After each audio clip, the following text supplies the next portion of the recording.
I got my brother back with a beautiful tan, looking amazing. We've got Miles Standish here, and we're going to go over some fakes and counterfeits. We're going to go over more secrets from the grading room, guys. I'm going to try to pull as much information out of this guy as I can.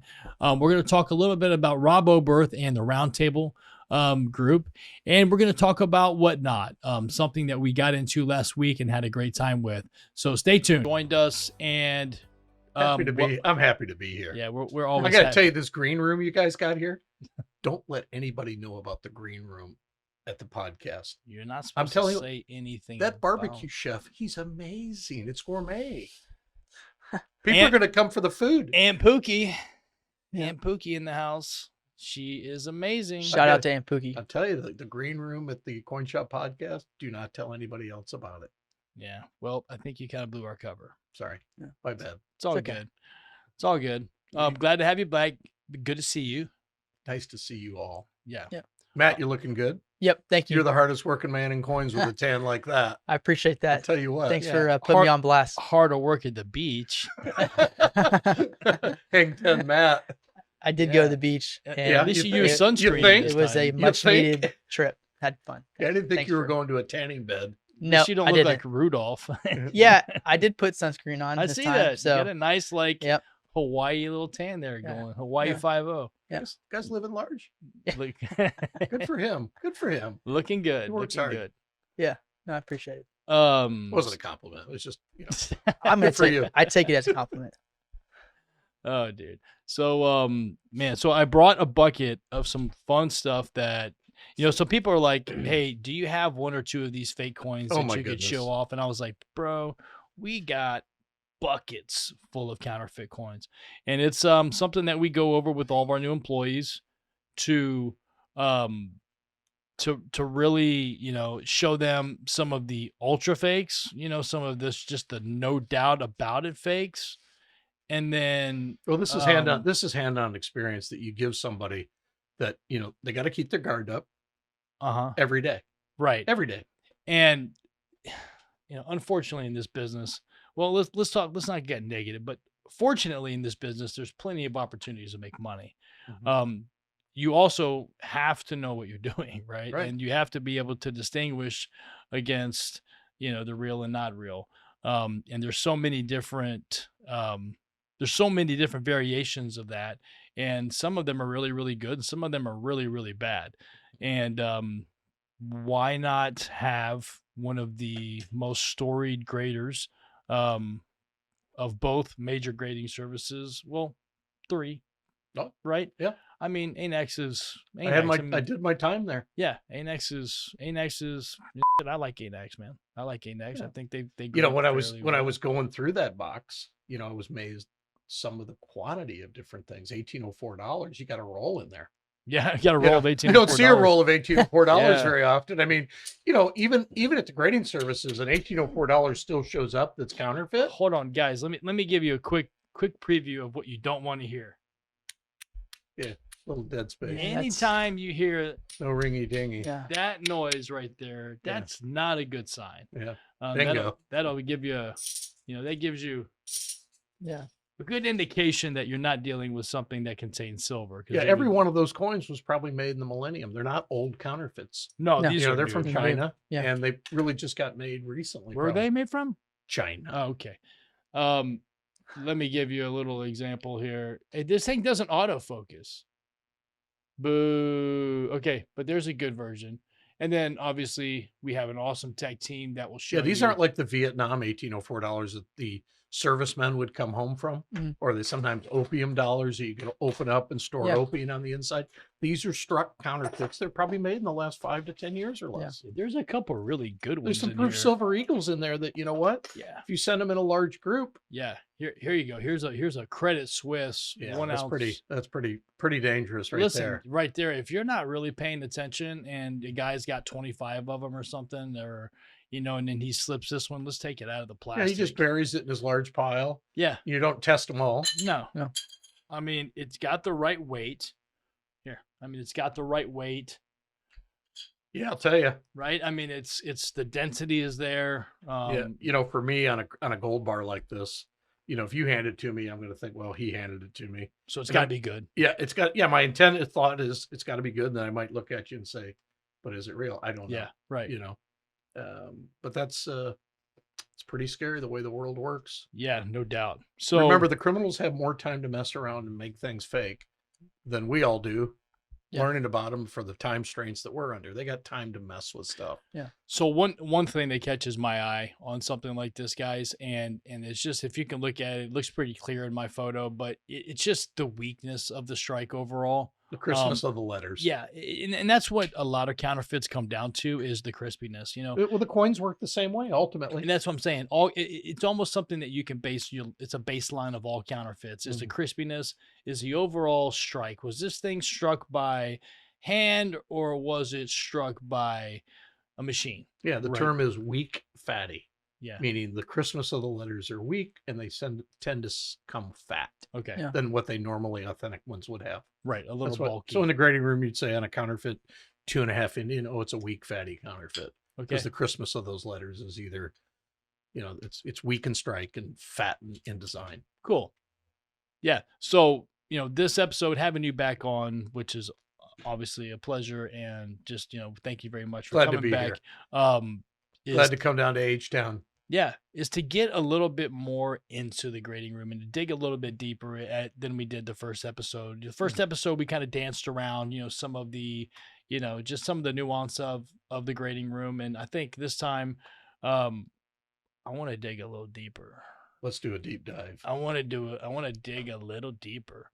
And I want to ask, and I don't want to get too uncomfortable, but I think that, I've been reading some recent comments, so I read a comment on Roundtable, which was a Roundtable powers a group.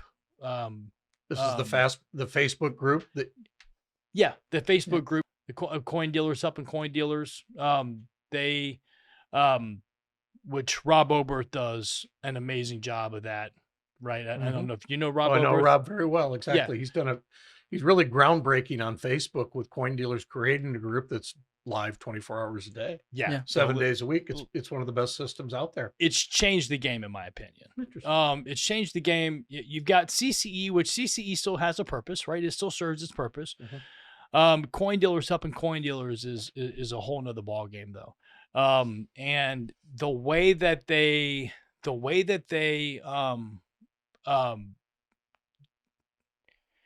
Are you able to list things to show things better? that, but also a protection, like you feel like when you do a deal there's a set of rules that people abide by. It's a paid group, right? And you feel confident when you do a deal there, right? And it's very limited, the amount of people he lets in. He goes to a committee, and then he asks, yay or nay, to dealers, whether they're in that vicinity or people who may or may not know. So basically the results have been positive, where you've had good success and very few failures and bad deals happen. Right. They're not happening there. Exactly. Which is key to any coin shop, wants to sell something. exactly. That's why, to get signed up, it's important, but also know it's a safe haven. Well, see, and that's the biggest deal, is that you want a safe trading place, So like, say if you're a small coin shop, and you're a small coin shop in, let's just say, like Boise, Idaho or something, and you get this monster deal, you're able to get information from other dealers, right? And that's what Roundtable provides. It's like, hey, what is this worth? I'll be willing to sell it in the group if I buy it, but I need a little assistance on buying it, because maybe it's a 27S20 that comes in, and he doesn't know what the current price on a 27S20 is. And I think Rob has done a good job of bringing in a good network of dealers. The nucleus of people has been strong. Yes. From the start. I've never heard anything bad about it, other than, obviously there's always mishaps, but Sure. but the energy about it is extremely positive. Coin dealers up in coin dealers. Let me tell you. And another thing about Rob is what I like. He's no BS, dude. Yeah, he gets if there's a problem in the group, he Boy, always he gets is right. this on it. guy, Yeah. and he is not scared to speak his mind. Yeah. If he feels like you're in the wrong, he is going to. He's not going to publicly blast you at first, but if he gets to it, the guy is not scared to hold back one bit. And that's one things I love about coin dealers up at coin dealers, and the whole round table group. I think is something that, Well, at the end of the day, you know where he stands, and he's not going to waffle. No, not at all. And regardless if you like his opinion or not, you have to respect the fact that that's what he, Well, if you he don't goes on like what he it, get out of believes the in. group. Yeah, pretty much. And you can rub a lot of people the wrong way about speaking what you believe is right, but you got to stick to your convictions of what you believe. Yeah. You got to be true to yourself first. Yeah. So that's cool. Well, that's just, going off on that. I was just thinking about that. I'm looking at these counterfeits and I'm thinking, a good way to get protected by stuff like that. That's a bucket of learning there. Dude, this right here. You start out with a young collector to teach them basic facts of counterfeit detection. Yeah. That's the box of US coins. And there's some the good coin and some shop bad. you want to learn from. There's a good 89 CC in here. That was an added CC from an 89.0. That actually looks, pretty good. Obviously, you see some metal movement around the CC area. The Silver Eagle proofs. That's the scary part right there. Yeah. Yeah. The quality of those. Yeah. For the price difference of silver that they are. Yeah, because they bring them in. They'll bring them in the 3-ring binder pages. Yeah. And so people will just count the amount of coins and buy it based on that. Well, what happens? Maybe if they somebody, just look. What happens if somebody brings in 100 of them in the velvet boxes and certs? Yeah. And they want the close to the bid price because they know they go to IRAs. Yeah. You know what? Looking close at those isn't happening. Yeah. Look at the size of this bucket. It's a 10-pound bucket. 10 pounds. This is like 20 pounds. Well, I'm stronger, so yeah, right. It's like to me. I mean, that's a monster bucket of counterfeits and a lot of learning and probably a lot of wasted money on our end of things. There's a proof Silver Eagles that he was talking about. See that coin, if you put it in a velvet box with a cert, nobody's going to look any closer to it than that. And a lot of guys don't even open the boxes. Exactly. That sneaks by. Yeah, that sneaks by. Obviously something like that's not going to make it very far. If it does, fire all your employees. Right. Yeah, that's a learning. Yeah, that's just not really caring too much. But so obviously things like this don't make it far in the grading room. So I mean, this was but the grading room still gets them, and this is just an example of an accumulation over probably several years. This didn't happen over 5 years. This happened. No. This is 10, 15 years worth of mistakes.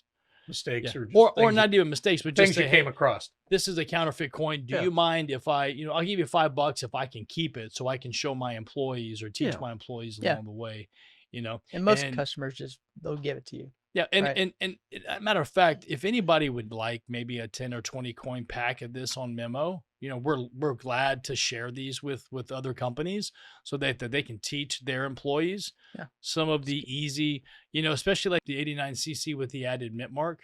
That's a cool learning, kind of, because to me, I see the obverse. I know it's an 89.0. I mean, I know. Yeah, it's probably tell by the the stripe. typical thing in this bucket, which is really a good idea to share some examples with people. There's 09S VDB cents, I'll bet. There's 14Ds with added mint mark Ds. Oh, yeah. 31S pennies added S mint mark. Yep. 89 CCs. A lot of Mexican coinage that's counterfeit. A lot of modern stuff that looks like if you bought it, then, it's you should know better. But there's a lot of cool ones in here. So make sure to reach out to either Matthew or I. And we'll get you a package out on something like that. Yeah. But getting back to the grading room. So, one of the things I was thinking about, and after we spoke last time, is so say for instance, we have tiers, right? The grading services. You got economy, tiers. you got express, you got show grading, and you got walkthroughs at the office. Right. Yeah. So what is the difference between walkthrough at the show and walkthrough at the office? And I seem to have better luck at walkthrough at a show than I ever do at walkthrough at the office. Give me the reasoning behind that. And every grader's personality is a little different. I always approached coin grading on the basis of let's get it right now. let's not make it a future crack out. And I really pushed that constantly. And I graded probably 250 shows. I know. I have a hard time believing Wow. that, but No, in this, I was always first base when I graded show walkthroughs. really, And to be quite honest with you, my goal was, why do we have to grade it again someday? Why don't we just get it right? And I'm not saying there aren't times where, certain things about a coin don't appeal to me that might appeal to you or Matt. But the idea was, to max the coin out, not to overgrade it. Not, the worst thing you can do, the worst thing other than overgrading is undergrading. yeah. And that's a personal conscious thing that I tried to do. I always like to be first base because I just wanted to just be the guy that just, hey, I didn't get help from anybody else. Don't know what anybody else thinks. Yeah. Just I like putting myself out there. Yeah. And a lot of people are scared to death to do that. Really? And that's a thing that with confidence in grading that you learn over time. You aren't made that way. You're not born that way. But I took that position pretty much early on. It wasn't immediate, but early on in the grading process. And that is, my job was to grade this coin.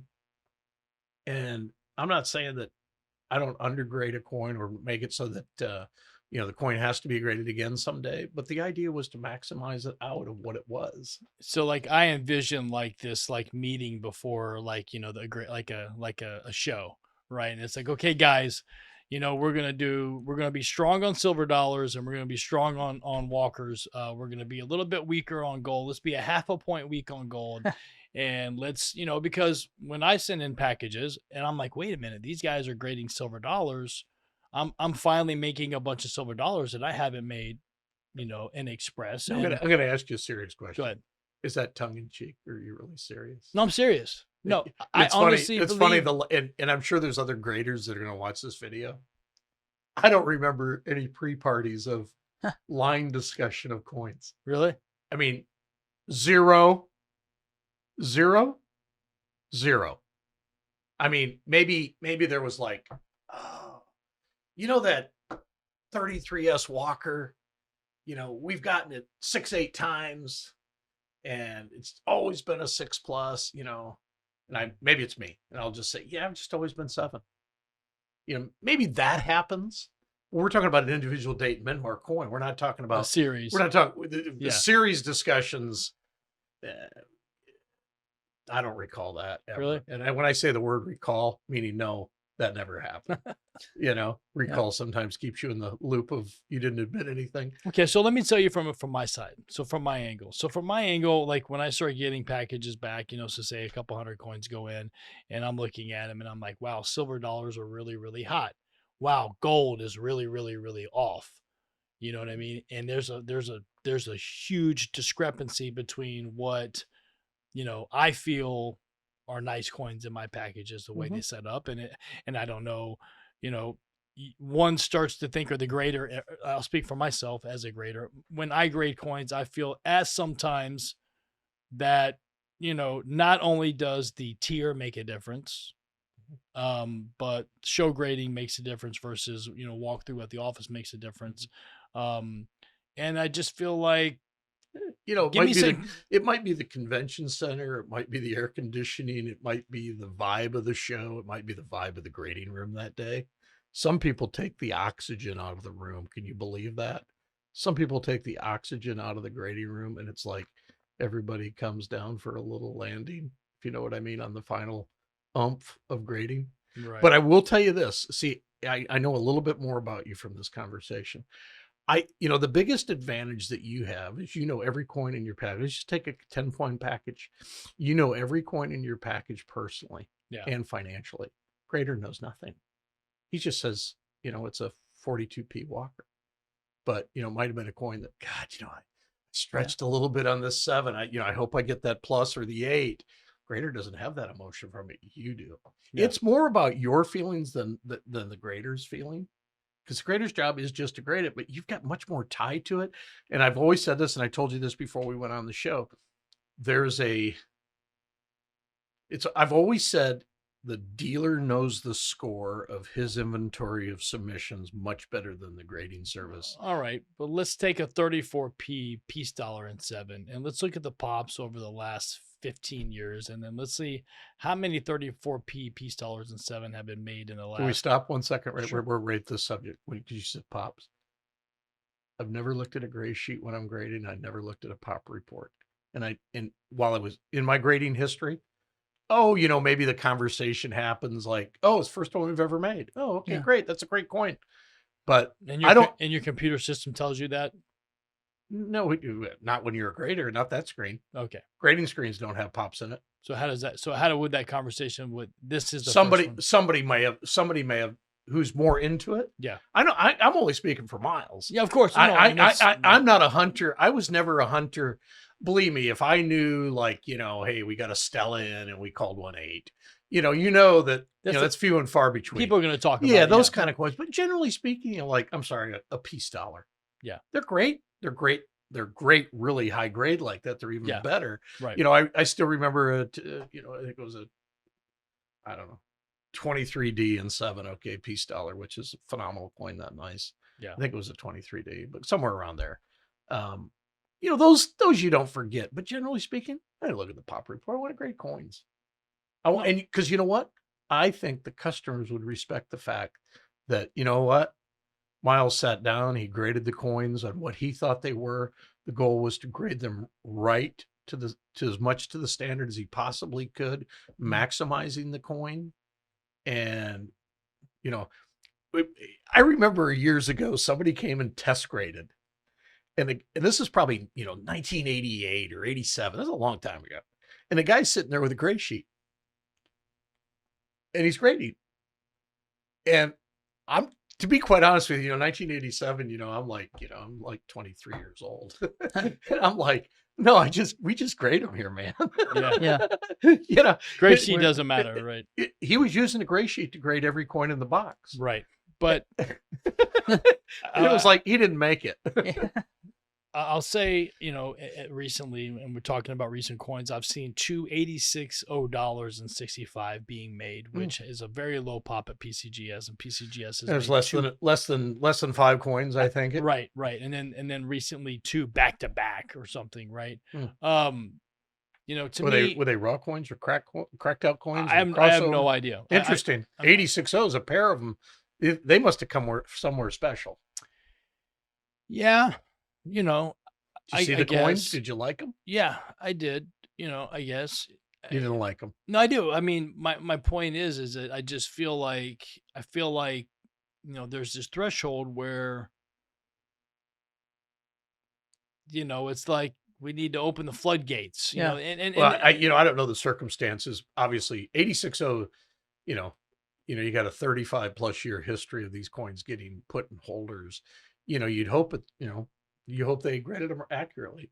It's like, why tear down the standard now?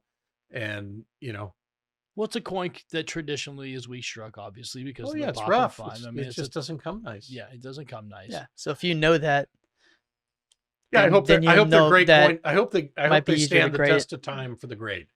Yeah, but if you know that, okay, you see a coin that and you grade it all the time, and you say, this coin doesn't come like this. This coin's usually not this well struck. They always have a little stuff in the field. Yeah. Then you know that, you can give it an accurate grade. To another coin, you might say it as a 63. To that coin, you might say, oh, no, this coin's nice. It's a 64. Yeah, there was a coin I 64 graded. plus. There was a coin I graded. I saw it on social media. It was 93S Morgan dollar and 67. Okay, that coin got graded in 2002. It's a Jacqueline coin. It's got some toning on it. Yeah, Yeah. And I just happened to see it on social media, and it's kind of a pet coin of mine that I like. Yeah. And it came from Eliasberg family collection, which is obviously a well-known collection. The coin graded 67. It hadn't been found since 2002.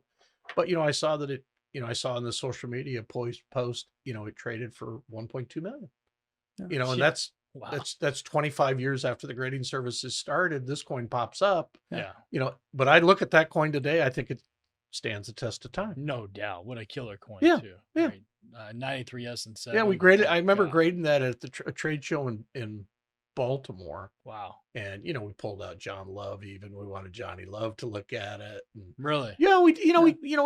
we actually took it outside the grading room actually. And, had some dollar consultants that, we rely on. That's like, this is what we think. What do do you contribute to this being the same way? It's like, it was like solid. No. That coin brings 1.2 million. I think it tests, What a cool coin. lasts the test of time. How important is for some of the smaller dealers out there to gain a relationship with a guy like, like our relationship started, Kindness where, and respect. That's how you've ever treated me. yeah, Everything I've ever gotten, when I've talked to you or your family, I think kindness and respect in any kind of relationship draws you closer, opens up your communication and what you can communicate about. I think sometimes some of the smaller dealers get a, like a personification or maybe an ideal in their own head, thinking that, oh, I think it's important for those guys to reach out and build Yeah. relationships and say, hey, this is so and so. I'm from so and so coin shop. I've got this deal. I'd like your advice on, try to build some type of relationship within the grading services to, Yeah, you know, learn what the Well, I've Yeah, always tried don't to, just I've send always ki- tried to be approachable, well, you are, but I'm I know talking with about, social media, I just get a random question. It's like, hey, who are you? Can you get a hello first? but I'm talking about everybody else. So, but I'm talking about like the guy, like, say for instance, a guy, gets this crazy deal in and he's like, where do I send it? P or N? Yeah. And then, who does he call? Like, I think it's important for these smaller coin shops early to establish a person of interest at the grading service, somebody that they can talk to, right? And somebody who can guide them in the right direction. I've called, numerous times and said, hey, this is what I want to do. And they're like, no, this is a better idea. I'm like, oh, wow. Yeah. I didn't think I about would learn that. think, something. I would But think I would have for a never, it would have never happened If you unless didn't call. I picked up the phone and made the Yeah. phone call. And it's not because I'm Kenny Duncan Jr. with US Coins. Yeah. It could be Joe Blow from Joe Blow USA. It doesn't matter. I think it's important that people are on the more offensive instead of being, like, oh, it's the grading service, the big bad. I think the I big think bad any wolf. small coin shop owner should have two mentors. Mentors in the sense of relationships, either an established dealer that's in the game, not just because he's been around 35 years, but he's still in the game. He's actively buying and selling, certifying coins. I think that relationship, because that's a guy that can help you with a lot of fronts. He can Yeah. help you on the grading. He can help you on the checkbook to Yeah. buy the deal that comes into your small shop. That would be number one. Number two, also have that relationship with the grading services. But I think that first one might even be more valuable. What's Because the most expensive coin you've dropped in a grading room? that's a good one. Most expensive coin. It has happened over the year, and commonly, what's said in the grading room? Heads. Sorry, folks. It does happen. The nice thing for me, I always had my desk all velveted out. So it was like, it's dropping on velvet. The rooms are carpeted. Even the chair legs are padded so that, a lot of, you go to the Office Depot and they got these metal chair legs that do the crisscross on the bottom. I always had those either cardboard or padded so that if it hit, it wouldn't hit metal. Yeah, Yeah. of course. Yeah. Honestly, that's the best way to to prevent that from happening. So the reason why I brought up, and I'll make this really quick, the reason why I brought up Roundtable and Rob Oberth was because recently somebody made a complaint, and maybe you saw this. I'm not sure. It's fairly recent. It was in the last couple of days. He had I think it was a German half pound that was proof that had pretty color that he sent it in to get graded. Okay. And then for some reason the coin was was conserved. It was pretty too before. Supposedly, right. Ouch. I hadn't seen the coin, and I'm reading the 105 comments, and you've got all of this commentary that's like, a lot of it's like, dude, you shouldn't be commenting at all. Yeah, And then there's some guys. you got a beehive And here. I almost tagged you, and I was like, you know what? I'm not going to get you in the middle of it because I'm curious to read into it. at the end of the day, I mean, mistakes like that happen in the grading room, right? Like, I mean, there's, what? I mean, we're human. We're all human. You're And human. if you're not making mistakes in your coin shop, you're not doing enough business. Period. End I of agree. story. But people send you coins though, and don't expect you guys to make a mistake. Yeah, but the thing is, ultimately, whatever the situation is, when you give coins to the grading service, they're the curators. They're the concierge service holding onto your coins that you expect to look after your coins. And if something goofy happens, I say goofy meaning, damage or lost in the mail or thrown away in the dumpster, thrown away in the dumpster does happen. Wow. But Yeah. the grading services are responsible and they should take care of you. So, last question about the grading room. So, express, walk through, regular, which I don't even use regular. It's funny because I don't even use regular. It's either economy or it's express. I skip right over regular for some reason. I don't know why. It's because it's like such a gapper. But if I send or bulk, right? I mean, I have so many questions, but we'll save it for part 3. But the one is that the green room. Like what is the real, like, would it behoove somebody to save all of their really nice expresses and just walk them through as fresh coins? Or do you keep trying to run them through the $25 or $35 service and get the plus or if you got really get nice the grade? coins, the really nice coins evaluation might force you to express or above most of the time anyway. Of course, but there's the quote circulated collector coins. Obviously, those are the things. But let's talk about a 42p Walker in 7+ that you just graded lock 8, but it never expresses. You want to know my first answer? Sure. My honest answer. Yeah. Because I'm going to tell you my honest answer. I would hope sounds so. like a walkthrough of some form or another. There you go. I mean, that's me. Yeah. You got a great set of commems, that 7+, 8+, those type of, I call it the ultra rare grades, not necessarily ultra rarity valuations, but ultra rare grades. You want walkthroughs for those. Yeah. So that was about kind of what I wanted to get to at this version of the grading room stuff. But I will tell you, over the years, great coins have been made at the lower tiers also. And I know there's dealers who are listening saying, oh yeah, I made an 88p Morgan dollar and 7 and, regular or economy back in the day. I've done it in bulk. Yeah. I've made some Of course crazy you have. coins in bulk. I hope you have. Especially at NGC. Yeah. Okay. I hope you have. Oh my gosh. We've sent in some stuff that had no, But it's very all, systematic. like all though. mixed in. It's systematic. It's not. I know working at NGC, I've taken in a deal of, like, say, Mercury dimes in bulk. The guy calls me up and he says, did you see what I made? And I said, no, what'd you make? He says, I don't know, 39 Ds or, late 30 dates that they come nice. 68 full He bands. says, I made 68 full bands. I said, well, yeah, because, we grade the coins. Yeah. If it is, it is. We don't. No, I will say. That confirms. Yeah. When that's made, that confirms, yeah, they do. Yeah. No, I will say, I mean, I've got to give it, I'm not really big on taking sides. I love both services. I use both services. Sure, you're in business. Very frequently. I am not partial to one over the other. Mm-hmm. I will say I've had some really good experiences with NGC bulk. Mm-hmm. Some very good experiences with NGC bulk. Somebody got you started on that somewhere along the line. I don't know what that guy's name was. He used to He was promised free lobster tomorrow, but you know what? It's not gonna be here. What's funny was that this guy showed up at my door, was like, "Hey, dude, we've known each other for a long time. Can I look through your rummage through your stuff?" Yeah, And guy was like going through the cabinets, going through the boxes. He's like, "Dude, what are all these Bins. things?" Like, "Oh, they're just a bunch of BU rolls of like This is stuff wheat you're gonna make cents money and-" on. I remember The Jefferson nickels, war nickels. There you go. People don't realize that. Boom. One of my most important submission suggestions to people is, like, you got any silver war nickels? Yeah, that was the very first thing. So you want to said know the me. hook? Want to know the hook? Tell me. Here's the hook. War nickels come nice. War nickels grade 67. Yeah. When a dealer gets some coins back that go 67 or 67 full step, Yeah. what do you remember about me? Yeah. You remember it's like, hey, they actually grade Yeah, the it's like coins free that high money. for me. Yeah. Yeah, it's like, and I know. Here's a $6 coin that's now $250 coin. Yeah, and it's like, oh yeah, I'm going to listen to Miles now. Yeah. That helps. And is that a sales pitch? Yes, it is. But it's also, I can show you the way if you take the time to listen.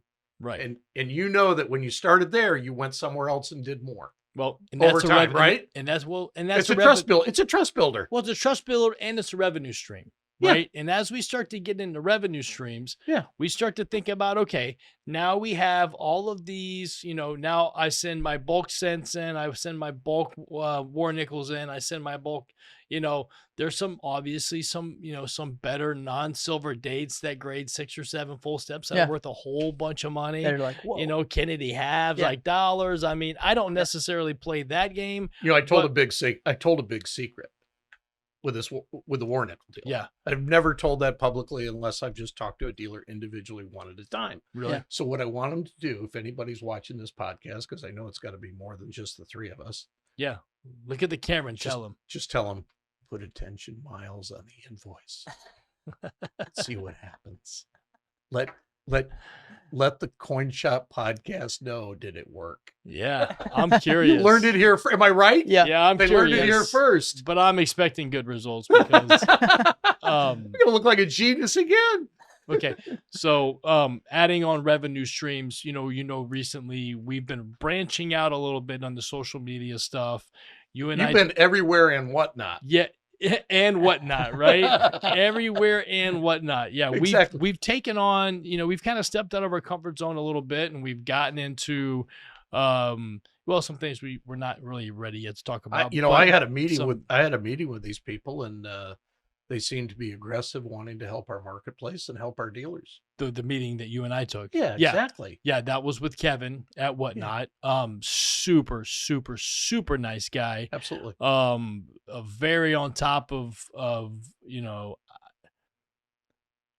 a guy I'd like to have on my team, honestly. Yeah, well, this is a guy that, they've got a business that, at first you say Whatnot. Well, the word eBay at one time was an unusual name too. Yeah. And I remember that before they went public, meeting with their owner of their company. I remember, it's like, what's this thing you got called eBay? I remember Internet Cafe. Yeah. Probably 30 years ago, people were trading car parts and stuff on eBay. It was unusual. Yeah, it was. And, I I can can remember RAM chips cheap on there and everything else. But Whatnot is more real time, and it's eBay Live. Yeah. Whatnot. Pretty much, right? Yeah, yeah. And people love the FaceTime. I mean, we're socially connected that way, and I think that's the reason why, part of the reason why people are going to attract to, and it's going to grow. Right. Get to see the guy you're doing business with. It's a little touchy feely. It's kind of like FaceTime. Believe it or not, we were the only people to show our face.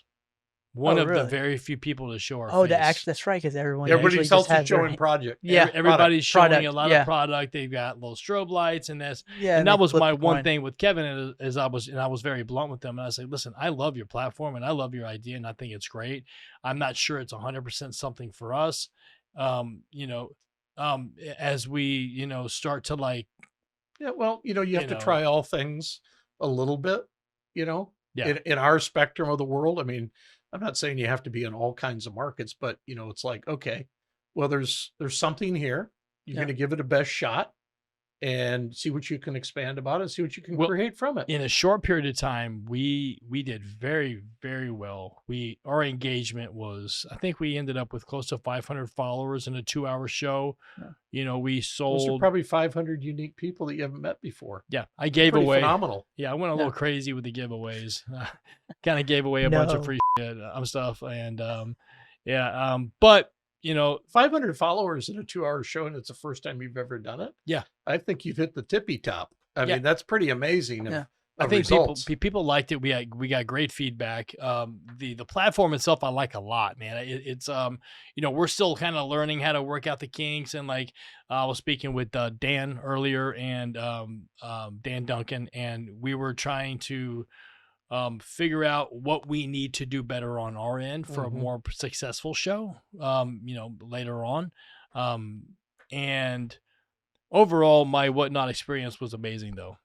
I think that, when you add the engagement, when you add the, I like the customers too. I mean, they were very fun. They were very interactive. There wasn't a lot of drama. It's pretty cool. People ask, hey, can you do more buy it nows? Bam, I did 50 more buy it nows. They're like, can you do more? Bam, we did 50 more buy it nows. Pretty amazing. Yeah, it's like, hey, can you auction off one of these? Bam, we auctioned off one of those. Like, we want to that's who we are, right? And Well, technology's made this possible. You know, in 1999, the internet had been around for about 4 or 5 years, but the bandwidth has changed so much. yeah, With fiber optics and satellite, that the actual screen has improved so much that it feels like you're in somebody's living room. yeah, Back in those days, it's kind of like, I mean, they tried internet, you know, live television on the internet because it Yeah. saved all the TV cost. yeah, It didn't work, but you know, this form seems to be something that could catch on in a big way. Yeah. Globally. They're already doing other products that are doing well. Yeah. I know they're doing sports trading cards in a big way. they are huge. Yeah. Gold and silver and coins. Yeah, we want to Yeah. introduce the coin side of things. I think we're going to try to push a little bit more on coins, Mhm. right? And try to kind of get, kind of get our feet wet with coins. I want to introduce a couple things to them. But I did want to say, because that was something that we were talking about. You and I have been talking about for a while. Dan Duncan and I have been talking about it. We had a lot of good help that day. Yeah. Maddie, you were gone. But Well, you'll that be here for Suntan the, he had to be. he'll be here for the next one. But whatnot, overall, amazing experience. Something I definitely think that we can grow from. Something that we can build on. We need to be a little bit more prepared next time. John Mixon did an amazing job. Yeah, I watched he did do a really good job. Yeah, I he watched. did it. I watched y'all. Yeah, he did when a I good was- job. Yeah, I watched him on the vacation, I previous still- podcast. I still He's caught a it. genuine coin guy. He is. He's Yeah. genuine. He's It's genuine. easy He's to- easy peasy. Easy to go. And he loves coins. Yeah, and he'll be the guy that'll be doing whatnot a little bit more than me. I might pop in and out here and there, but overall, my whatnot days are probably over. I'll interact. Yeah, but but John, yeah, John's the type of guy that absolutely loves it. He's watched and interacted a lot more with them and done really well with them. Yeah. So I think that John's the that's- kind of guy that goes home, has 9 screens on the and wall. he's consistent. It's all TV Yeah, selling. he shows. know stays, what? he stays consistent on it. you know what, Yeah. and we've got this room here that fits perfectly for it and everything else. So a couple things I want to talk about coming down the pipeline on the Coin Shop podcast is that we've got some really, really, really cool guests coming down the pipeline. Next week, I've got a surprise guest. The week after, we have Russell Ibarra, who was a local Houstonian who started Gringos Tex-Mex and Jimmy Changas.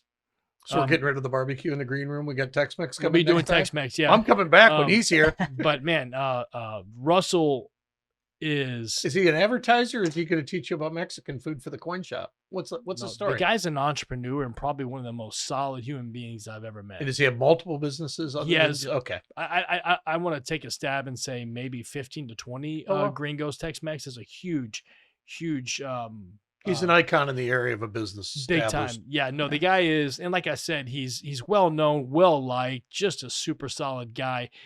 He is involved with the Camp Hope that I've told you about nice. before, the PTSD Mhm. center for guys that are really trying to enrich their lives and going through programs and finding jobs and bettering themselves. And he is big time into that. Him and I met through a mutual friend, and he'll be coming on just talking about entrepreneurship, the highs and lows. He also has a gold background that we'll talk about. He's a collector too. Yeah, of A some stacker. sort. He's Yeah. a stacker. A Centenarios was his first introduction into them, and he'll talk a little bit more about that. And then on September 13th, we have the former president of PCGS, Brett Charville, coming on. Yep. He'll be talking about standard gaming and some other items that that we'll get into. So we've got some really cool things coming down the pipeline. Yeah. And having you on once a month as a contributor is just, to me, a layup every time you're on. Glad You're to an be here. awesome guest, man. You're fun to talk to. You're always you've got great knowledge and you share. The thing I like about you the most, Miles, I don't know if I've ever said this to your face, and I've said it behind your back a couple times, but you're not scared to share, I'm a sponge. I give success. it up. Well, you're not shared to share success. And a lot of guys, especially coin dealers that I know that are in that age group, this, 55 to 75, age group, they're like tight knit with all of their information. They don't want to tell you anything. Like what he just said. He's a sponge. He gives that. That's how they think. Well, generally they're not a speaking, sponge. They're not going to talk about it. Unfortunately, when I first started in the grading room in 1984, I worked with people that give it up like I do. And over time, there's too much holding on to information. They don't want to they don't want to help the next guy up. Yeah. And we've been helped up by Keep it somebody. close. So I've always believed in helping somebody up that needs a lift. Yeah. Yeah. And that's honestly, that's the best way I can say it. But Well, over time, I've watched that where like a lot of people like to guard their cheese. Well, listen, this is why the Coin Shop podcast is here, because we want to do the same thing. We want to pay it forward. We want to pay our success forward. We want to bring on people who are willing to do the same thing, to share secrets, to share just not necessarily secrets, but share, the path that they took to get to where they were. How did they achieve success? And everybody has their own path. And I like to bring as many cool people on as possible to share those experiences and to really, really help resonate with people who are trying to do their best, the guys that are working their butts off that might just need that little extra push or a little extra, just to get him over the goal line.